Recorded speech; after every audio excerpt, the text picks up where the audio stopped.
नमस्कार दोस्तों, आप सभी दोस्तों को हमारे इस YouTube चैनल में स्वागत है। रविवार की जब प्रदोष पड़ती है तो शिव बेलपत्र के पेड़ के नीचे निवास कर तो शिव पुराण कह रही है कि प्रदोष का जो व्रत है आप करे ना करे वो आपके ऊपर, पर प्रदोष के कुछ नियम ऐसे जो हमारे जीवन में सुख प्रदान कर सके। मान लो अगर धन नहीं, संपदा नहीं, तो प्रदोष के दिन दिया लगाकर दुख नत का पाठ अवश्य कम से कम 5 करना और पहले प्रदोष के बाद में ही अंतर आना प्रारंभ हो जाएगा। कना कहीं भगवान राह खोल देगा, कुछ ना कुछ अच्छा होना प्रारंभ हो जाएगा। तो छोड़ना नहीं कि अब मेरा काम होने लगा तो मैं छोड़ द, 5 पा पूरे करना ही तीसरा क्रम कहा। अगर मान लो कि आप किसी एग्जाम में बैठ रहे और उस एग्जाम को देते देते कई साल हो गए पर आपको कोई लक्ष्य ही निश्चित नहीं हुआ, आप कहीं पहुंच ही नहीं पाए, आप उस स्थान तक पहुंच नहीं पाए, आपको पास होना है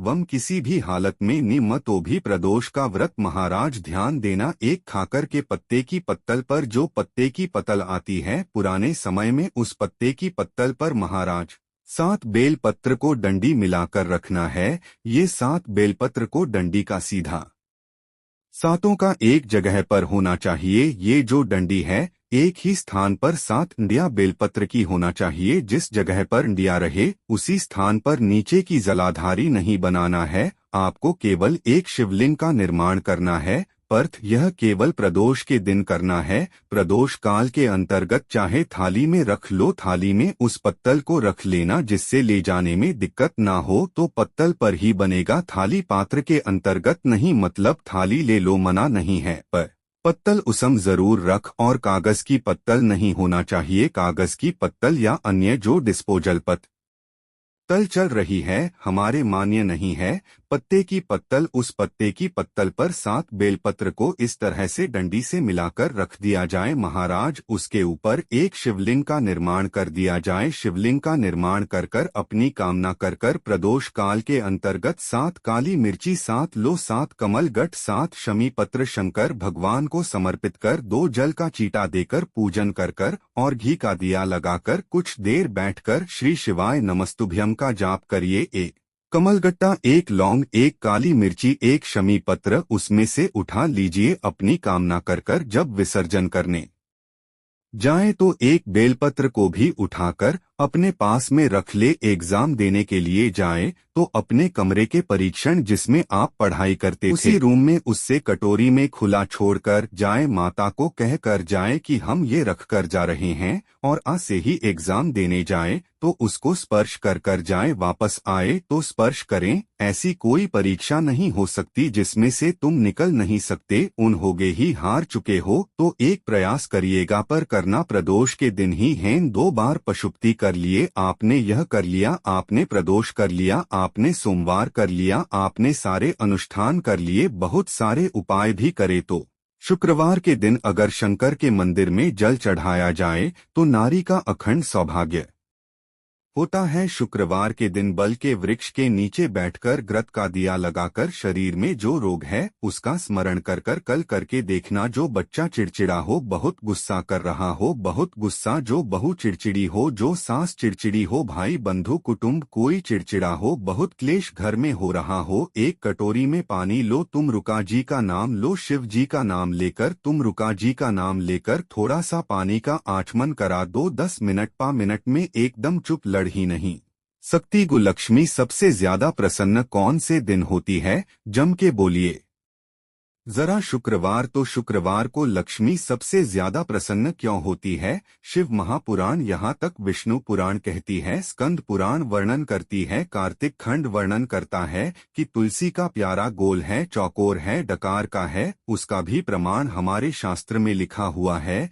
कि अगर तुलसी का कुंड गोल है तो वो ऐश्वर्य प्राप्त करता है, तुलसी का कुंड चौकोर तो वंश की वृद्धि करता है, तुलसी का कुंडा अगर सड़कृति का है, 6 फलक वाला है, तो घर में संपदा की वृद्धि करता है। तुलसी के कुंड का भी प्रमाण हमारे यह शास्त्र में लिखा हुआ है कि कुंडा कैसा होना चाहिए, तुलसी के कुंड की आकृति कैसी होना चाहिए, उसके प्रसन्न होने का कारण क्या था। लक्ष्मी जी के 2 भाई थे, दोनों की शादी नहीं हो रही थी, दाता और विधाता दोनों का विवाह नहीं हो रहा, और दाता विधाता के लिए लक्ष्मी बड़ी परेशान थी। रोज नारायण से कहती थी, प्रभु कुछ कृपा करिए, ता विधाता का विवाह नहीं हो रहा, उम्र होती चली जा रही है, इनका से कुछ करिए प्रभु, आप नारायण हो, आप कुछ तो कर सकते हो। भगवान नारायण ने तब लक्ष्मी से कहा, एक काम करो, बेलपत्री के पेड़ के नीचे बैठकर लक्ष्मी तुम अनुष्ठान करो। तुम हारे भाइयों के विवाह के लिए इसलिए आज भी हमारे हिंदू धर्म की रीति है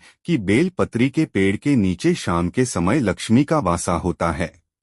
इसलिए लोग इस बेलपत्र के पेड़ के नीचे तुम्हारा रात्रि को शाम को 6 बजे से लेकर रात्रि को 8 बजे तक तुम्हारा निवास होगा। जैसे पीपल के पेड़ में देवताओं का निवास आपको, आप लोगों ने यदि पद्म पुराण पढ़ी होगी या सुनी होगी तो उसमें स्पष्ट कहा है, पीपल के वृक्ष की गणनाएं ध्यान देना। पीपल के वृक्ष में सुबह 4 बजे से लेकर 7 बजे तक ब्रह्मा जी का वासा होता है। पीपल के वृक्ष में सुबह 7 बजे तक ब्रह्मा जी का वासा, 7 बजे से लेकर 10:30 बजे तक पीपल के वृक्ष में भगवान विष्णु का वासा होता। कितने बजे तक? 10:30 सा 10 से लेकर 11:30 12 बजे तक पीपल के वृक्ष में पितरों का भाष होता है। इसलिए हमारे यहाँ पितरों को श्राद्ध पक्ष में जो भोजन कराया जाता है वो 10:30 से 12 के बीच में कराया जाता। 12 बजे के बाद पीपल के वृक्ष में दोपहर के 1:30 बजे तक आहूतों का वासा रहता। आहूत कौन? जो गर्भ में शांत हो गए, जो कुंवारी अवस्था में शांत हो गए, जो जन्म लेने के बाद उनका विवाह नहीं हुआ और शांत हो गए, उन आहूतों का वासा उस पीपल के वृक्ष में दोपहर में 1:30 बजे तक रहता है। उसके बाद में प्रेतों का वासा चालू होता है। इसलिए दोपहर के समय पीपल के पेड़ की परिक्रमा नहीं होती। फिर शाम को 4 बजे से 7 बजे तक पीपल के वृक्ष में शंकर जी का वासा होता है। इसलिए शाम के समय पीपल की परिक्रमा नहीं होती। 7 बजे के बाद में पीपल के वृक्ष में रात्रि को 9 बजे तक कुबेर का वासा होता है। फिर 9 बजे के बाद में प्रेत वास चालू होता है। पीपल के वृक्ष उसी तरह बेलपत्र का जो वृक्ष है, उस बेलपत्र के वृक्ष के नीचे रात्रि को 8 बजे से लेकर 12 बजे तक बेलपत्री के पेड़ के नीचे कुबेर का निवास होता है। महाराज कुबेर का प्रयास करा करो, किसी बेलपत्री के पेड़ के नीचे हम दीप लगाए घी का। यदि संपदा की कमी हो तो अगर भगवान ने खूब संपदा दिया तो भले मत लगाओ, कोई दिक्कत। महामृत्युंजय मंत्र का यदि आप जाप करते हो और आपको मालूम पड़ गया कि शरीर में मुझे यह रोग हो गया है, मुझे शुगर हो गया है, मुझे बीपी हो गया है, मेरा ब्लड प्रेशर ऊंचा नीचा रहा है, कोई भयंकर रोग, मेरे रिश्तेदार को कोई कैंसर जैसा रोग हो गया, किसी को कोई थायराइड हो गया, किसी को कोई किडनी और लीवर में सूजन हो गई, किसी को कहीं किडनी और लीवर में तकलीफ हो गई, तो शिव महापुराण की कथा कहती है, नवग्रह शिव महापुराण की कथा कहती है कि बेलपत्री के वृक्ष के नीचे महामृत्युंजय मंत्र का जाप जो शुक्रवार की शुक्रवार घी का दिया लगाकर करता है, उसके रोग बाबा देवदिदेव महादेव समाप्त करते चले जाते हैं। यह संजीवनी मंत्र शुक्रवार के दिन भगवान शंकर को शुक्र को दिया था। इसलिए उसकी शुक्रवार के दिन बेलपत्र के वृक्ष के नीचे बैठकर घृत का दिया लगाकर शरीर में जो रोग है उसका स्मरण कर कर शंकर जी से विनय कर कर, हे भोलेनाथ, आपने शुक्र देवता को संजीवनी मंत्र दिया है, तो क्या आप मेरे को वो मंत्र प्रदान नहीं करोगे? मेरे रोग, मेरी बीमारी, मेरे दुख को आप नहीं हरोगे? शिव से कहो, यह शरीर आपने दिया है और भजन करने के लिए दिया है, स्मरण करने के लिए दिया है, कीर्तन करने के लिए दिया है, तो संभालोगे भी आप। और बेलपत्री की ओर मुख कर कर घी का दिया महामृत्युंजय मंत्र का स्मरण कर लेने पर धीरे धीरे धीरे धीरे धीरे धीरे वह रोग समाप्ति की ओर आता चले जाता। अगर आप शंकर भगवान को एक लोटा पानी अगर शिव को समर्पित कर रहे हो, श्वेत पुष्प को रखकर शंकर जी के ऊपर सफेद फूल को चढ़ाकर अगर एक लोटा जल भी, एक पात्र जल भी शंकर को समर्पित कर रहे हो, तो लक्ष्मी के लिए ही तो कर रहे हो। और कौन सी लक्ष्मी पूर्ण?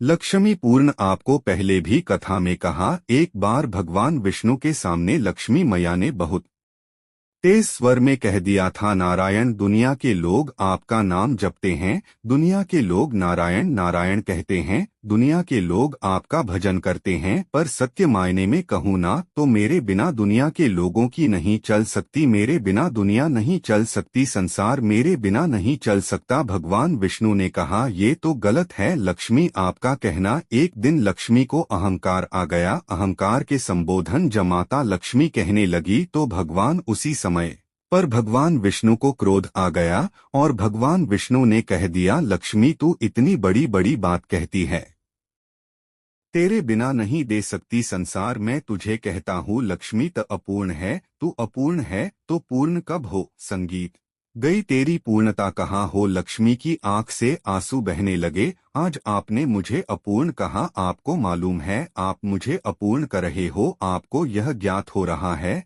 आप मुझे अपूर्ण कर रहे हो। भगवान कहते, हाँ लक्ष्मी मैंने तुझे अपूर्ण कहा, अपूर्णता का मतलब आप जानते हो ना। भगवान कहते, लक्ष्मी मैं सब जानता हूँ। लक्ष्मी रोती हुई माता सरस्वती के पास पहुँच गई। सरस्वती ने पूछा, क्या बात है लक्ष्मी, क्यों रो रही हो। लक्ष्मी जी ने कहा, क्या बताओ सखी, मेरे पति ने आज मुझे अपूर्ण कर संगीत दिया तो क्यों रो रही है। त अपूर्ण कह दिया, पति ने तो कहा है ना तो क्यों रोना, चल मेरे साथ। और सरस्वती मैया माता लक्ष्मी को लेकर सीधे पहुंच गई माता पार्वती के यपहु। माता पार्वती ने लक्ष्मी जी को देखा और सरस्वती को देखा तो पूछा कि बात क्या क्या हो गया, ऐसा क्या हुआ, क्या है ऐसा तुम दोनों आज मेरे पास में आई, क्या हुआ। पार्वती जी कुछ बोलती, शिव जी का ध्यान माता सरस्वती की ओर लक्ष्मी की ओर गया और भगवान शंकर जान गए आज भगवान नारायण ने लक्ष्मी जी को अपूर्ण कहा है। आप देखी माता पार्वती क्या कर सकती, इसको पूर्ण बनाने के लिए करेगी क्या। क्या हुआ माता सरस्वती जी बोली, लक्ष्मी को अपर्ण अपूर्ण कर दिया, हाँ तो क्या सोचना उसके लिए, इसको मैं अभी पूर्ण बना देती। माता जगत जननी पार्वती ने गोदी में विराजमान गणेश जी को उठाया और उठाकर लक्ष्मी जी की गोद में दिया। ले लक्ष्मी आज हो आज से पूर्ण गोदी में। जब तक संतान नहीं है तो नारी को लोग अपूर्ण समझते हैं।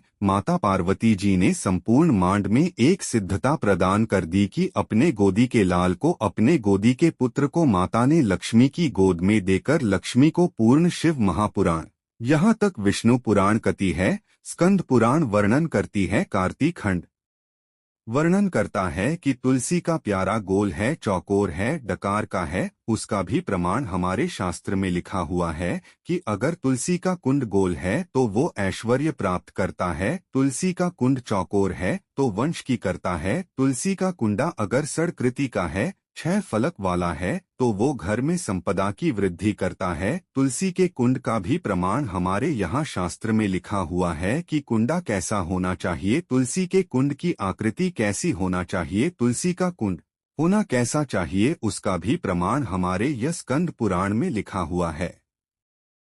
विष्णु पुराण में लिखा हुआ है कि आपको क्या किस रूप में चाहिए, पर जगत है ना दुनिया के आगे हाथ फैलाओ, जाकर निवेदन करो। यहाँ वाले बाबा के पास होया, वहाँ वाले बाबा के पास होया, उसके पास होया, उसके पास होया, जगत के पास जाओगे पाओगे रुपया, खाएंगे चूना लगाएंगे, धक्के मारकर निकाल देंगे, 2 4 8 दिन घुमाएंगे फिराएंगे, कल आना परसों आना नरसों आना, ऐसा करना वैसा करना, बस बाबा यही घुमाते रहेंगे और तुम्हारे धन का चूना लगाते रहेंगे।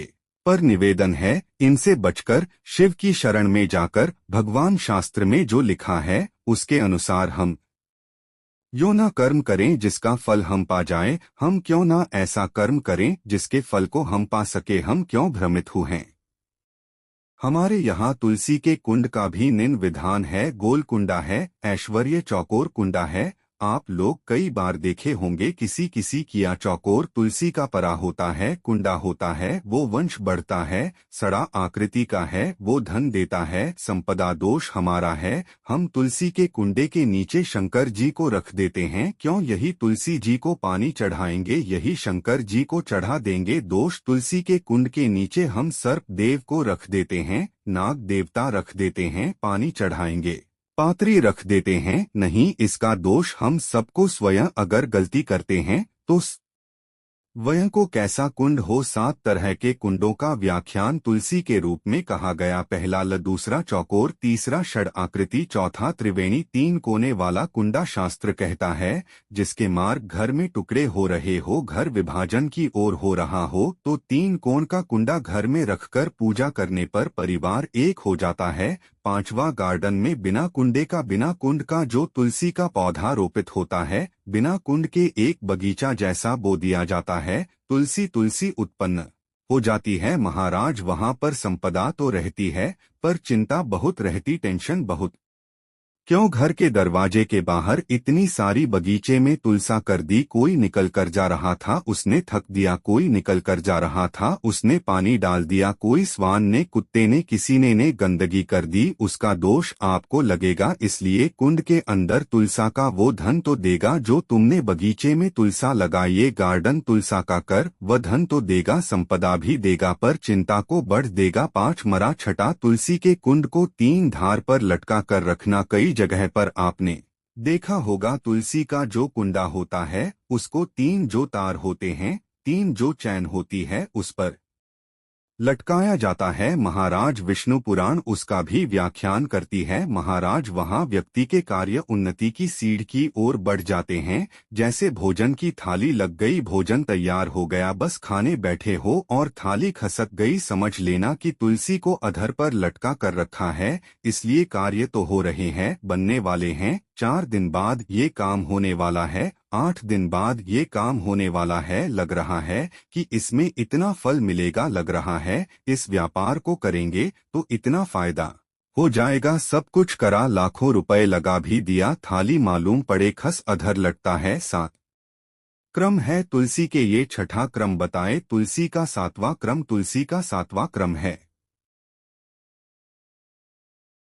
महाराज तुलसी का कुंडा जैसा घर के आंगन में है, तुलसी का कुंड जैसे घर के आंगन में विराज रहा है, ऐसा ही छोटा सा कुंड भगवान के लिए रोपित करें। प्रतिदिन भगवान की सेवा करते समय तुलसी का कुंड सम्मुख रखकर उसकी आराधना करना, फिर उस कुंड को वापस बाहर ले जाकर रख, फिर दूसरे दिन पूजन के समय पर कुंड को लाकर रखना। हम तो यतक कते विष्णु पुराण गर्ग सता कल्याण का तुलसी अंग यतक वर्णन करता है कि आप पूरे साल यह नहीं कर सकते तो कम से कम कार्तिक के महीने में भगवान के सामने तुलसी का छोटा कुंड, चौकोर वाला बोल नहीं चकोर कुंड, लाकर भगवान के सामने छोटा सा कुंड का पूजन करक भगवान के साथ उस कुंड को बाहर विराजमान कर फिर कलेकर आप पूरे साल नहीं कर सकते तो 1 महीना उसका फल 1000 गुना प्राप्त होता है। तो किस चीज के लिए कहा गया कि तुलसी का कुंडा एक बाहर हो, एक घर के अंदर मंदिर के सामने पूजन के लिए रखा जाए, तो कहते हैं